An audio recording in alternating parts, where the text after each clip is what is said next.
the end of season 1, then that's fine to give up, but stick with it. So yeah, he's like trained to be a doctor. He's a good tutor. He's a hard worker, but he's easily distracted. He's got a test tomorrow or something. And then his mate's like, no, come play video games. And he's like, okay. And then come party at the lake. Okay. So he's like our good guy. He's got a crush on Sarah, played by Sarah Paxton, who I know best from Dawn of the Dead, the remake. Oh, yeah. But she's also, Mark has told me to say that she's great in Cheap Thrills and The Innkeepers. I've seen a trailer for Cheap Thrills, and I agree that she's great in that trailer. It's a film I've been meaning to watch. I didn't. That sounded worse than I intended to. It's a film I've really wanted to see. I just haven't got around to it. Wait, was she in? I'm maybe thinking of somebody else for being in Dawn of the Dead. Oh, am I thinking? She's great in the trailer. Who am I thinking of? I'm thinking of Sarah Polley, different person. Still Polley. Sarah though, so it half counts. It's another blonde Sarah P. So that's on me. I haven't seen Sarah Paxton in pretty much anything. It seems that's terrible. Do I edit that out? Do I leave it in? I'll probably leave it in. Leave it in. We're honest. We're honest on this show. We've been honest this whole time. Not great. I know if Mark was here, he'd be championing. Good word, Nick. He would be a champion for this film and some of its better moments, which I think you and I are going to have a hard time trying to find. We'll find something, but championing is a word. But anyway, yeah, Cheap Thrills is a film I want to see. It's not currently streaming anywhere, or else I would have watched it before today. And when next time I see it somewhere, I will find it. Yeah, so she is a bit of a loner. She got a past to her, and we're introduced to her on a running machine, on a treadmill, where she has been running for 3.25 hours. Yeah, I noticed that. I was like, what? Yeah, the camera makes a point of showing she's been running for 3.25 hours. Now, I've been getting into running recently. My longest run is a little over 3 hours.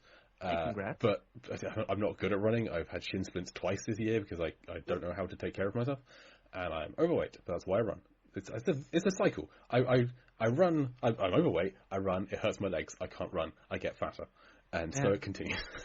It's a catch-22. Exactly. The way I look at it, I don't run because I don't run away from my problems. I just sit here, I let them consume me, and I get depressed. That's healthy, yeah. Well, if I ran on a treadmill, I would get depressed. Because what I like about running is you're out in the fresh air, you go in places. I like to incorporate running into errands. So if I need to go pick up something from a shop or walk the dog, I'll go for a run. Because who has the time to just go on a treadmill and run for 3.25 hours? Jesus. That's true. Well, you can put a movie on. But yeah, she's not even doing that. I think she has headphones in. But if this works for her, fantastic. Very happy for her. Exactly. It's not something. The longest I can run on a treadmill is maybe like 30 to 45 minutes, even with something else that keeping me engaged. But good for her. It's just 3.25 hours. I'm hoping it's not a busy gym that she's running in. Otherwise, so there's people like my local gym when I used to go would be like, if you're using a bit of equipment, 20 minutes max, so that other people can get on it. Yeah. So I just imagine a queue of people is formed behind her, waiting to get on this treadmill. Just in the distance. Hey, are you done yet? And she does not look 3.25 hours sweaty. But again, I'm comparing this to myself, where I would have drowned several people around me after an hour and a half. So that's our two leads who, spoiler, make it to the end of the film. And then we have Nick's asshole roommate Gordon, played by Joel David Moore. He got an and credit. I think this may be Joel David Moore's only and credit in history. He had been in Avatar previous to this, and Dodgeball. Yeah, I remember him most from Dodgeball. So I'm like, oh my god, I know that guy. He's got one of them faces. Yeah. Like, oh yeah. One of those faces is exactly right. He's not bad. I do like him in things. Here he's just playing. Yeah, absolutely. Here he's just playing an asshole. He's playing like Nick's roommate who plays video games too much and distracts his friend who's trying to study for an exam. And that's his character. Then we have Malik, played by Cinqua Walls, who I don't know from anything at all. Nope. He's decent in this. I believe he has some of the most backstory of the characters, because he's like, he's a football player, he won't do one exams, he did one of his exams, he's about to propose to his girlfriend. He has like a lot of plot, given that he's pretty much the first person taken out. Yeah, again, cliche. A little bit. He's not killed immediately, but he is taken out immediately. Loses an arm doing his wakeboarding. Then Malik's girlfriend Maya, played by Alyssa Diaz, who isn't in the film a great deal. Her main character is she is Malik's girlfriend. And her friend Beth, played by Katharine McPhee, who I believe was in American Idol and is like a person, like a real celebrity of some standing. Are you aware of this? I am not. Okay. Like, this is all new to me. She was on American Idol, I'm led to believe, and she appeared in The House Bunny with Anna Faris as one of the members of the house that the bunny was part of. And I do remember she was, I believe, the pregnant one. But she's had some charting songs, and she was a runner-up in season 5 of American Idol. All right. If that helps anybody. Who won season 5? That's what I'm just trying to click on. The winner of season 5 was Taylor Hicks. Okay. I mean, he did a couple things. That's the first time I've heard the name Taylor Hicks, and I said it myself. So. He's done a couple of things, but Chris Daughtry was in that season. He clearly was the breakout. Not to me. To me, the most famous person is Katharine McPhee, because she is in Shark Night. But you have a connection to American Idol, don't you? Yeah, I do. The wife's cousin was in it all the way up until, I think, he made it to the top 5, and then Katy Perry made a literally last second. Like she made it, and then 3 seconds later the show was over. Like it was done, and the time was over, and she picked someone else over him, which I think was a tremendous mistake. He did a version of Somewhere from the film West Side Story, but he did the horrendous Barbra Streisand version. Okay. And in her version, she just starts off with randomly saying the word somewhere and then gets into the song later on. So it sounds like she's even confusing herself. So Jeremiah did the same thing, and it looked as if he was confused. And I'm like, no, that's how the song went. But, some people clearly didn't get it. And I think Tom Waits' version of the song Somewhere, best version out there. That's a personal preference. But Jeremiah is still doing – he has 2 albums out. I've seen him live a whole bunch, and it's really good. He when he sings, there's something about his voice. Like, I cry at most of the songs he sings. I don't understand it. Like, we've had him over here at the house for game night and pizza and laughs and carry-ons, but when he sings, I'm like, I can't look at you right now, man, because I'm gonna cry. Like, it's just a phenomenal voice and singer-songwriter. So nice. Yeah, I think I've heard some of his songs, and I agree he is a very good singer. Angelic, if you will. Indeed. So Katharine McPhee is the intro we get to Katharine McPhee is she's getting a tattoo. Yeah, must be a bad girl, I think is what's implied there. And then we have our final member of the septet is Blake, played by Chris Zilka, who I'm shocked survived past like the first 10 minutes of the film. Very much so. He seemed like the most shark bait of all of these characters, where he's a life model in an art class. But I also think he's like the most emotionally invested throughout this film. Like when they're heading into the island house and like they're being followed by the cop, like he is shouting like damn near bloody murder, and then throughout the rest of, he's like the first one to jump in the action and be really just overhyped and upset about something and wants to immediately make something happen or to have something get better. Yes, he's like Malik's best friend. Well, like when Malik Malik loses an arm early on, and he and Blake can spend quite a lot of time and have a few emotional scenes together, and Blake's like trying to save him. So he's not a bad character. I was just, as soon as he's introduced as a nude model being drawn, he's like winking at one of the female students. He was like a real dunce. Yeah, you're like, okay, this guy's just here for some eye candy, and then he's going to get smushed against the camera screen, like in minute 23 of this film. But he makes it like quite a way. He's one of the last few to die. Yeah. And he has one of the better usually deaths. It's the dumbest ones that make it the longest. That's true. Yeah. And then the rest of our cast is spoilers for Shark Night. Everyone else is a villain. They meet a couple of rednecks. The first time I meet these people, I didn't like them.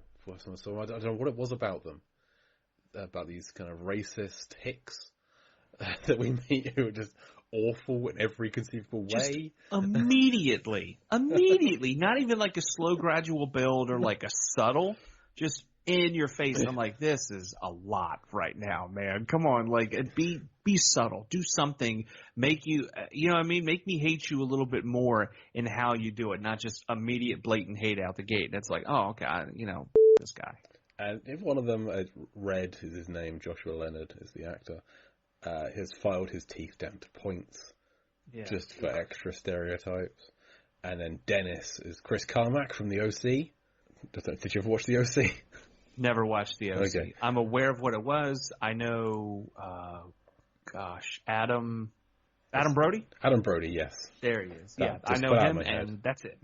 And the guy who's now, like, Rachel Bilson was one of his love interests.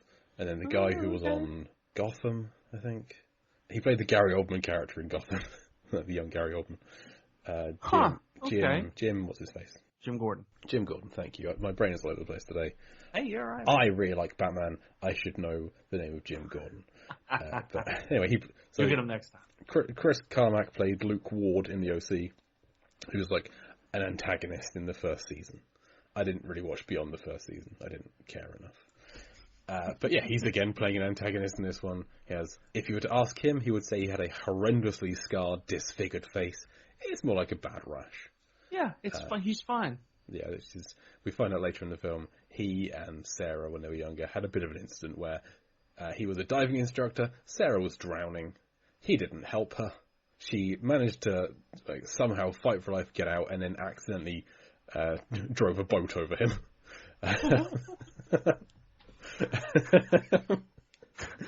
That old story. He's like, how? Absolutely how? When she's telling that story, I'm like, what? Because I thought, he ran me over. I'm like, maybe it was a weird car thing. But then she's talking about, I was drowning. And I'm like, wait, with a boat? And if he got close enough for the boat propeller to, scar his face, he shouldn't have a face left. Yeah, at all. Oh, anyway. So these are two villains who have a history with Sarah, and then finally we have Donal Logue as the sheriff of the town, who I know from ER. He's around, but he's been in a thousand things. So he's that guy. A handful of actors out there. It's like, oh my god, it's that guy, and then you're just excited. Yeah, he was Susan's love interest paramedic in ER for a bunch of seasons. So we watched ER recently. So, that's what I know Donal Logue from, and he's a good guy in that. So it was like, oh, he's a bad guy, but then looking into it, he's mainly played villains. So he's good at it, though. He's good at it, yeah. So the main plot is, what gets me about this? This film came out a few months after Cabin in the Woods, which is bad timing because this film is one of the films Cabin in the Woods is taking the piss out of. It was like 7 attractive people head to a mysterious cabin. They're warned off by these rednecks, bad guys on the way, and then when they get there, there's things in the water trying to get them, and it takes them out one by one, and they're all acting really dumb. And it's like an unparodied Cabin in the Woods, which is unfortunate. Yeah, that's a great way to look at it. I mean, Cabin in the Woods, far superior. Oh, 100%. Cabin in the Woods is one of my favorite films. I really love it.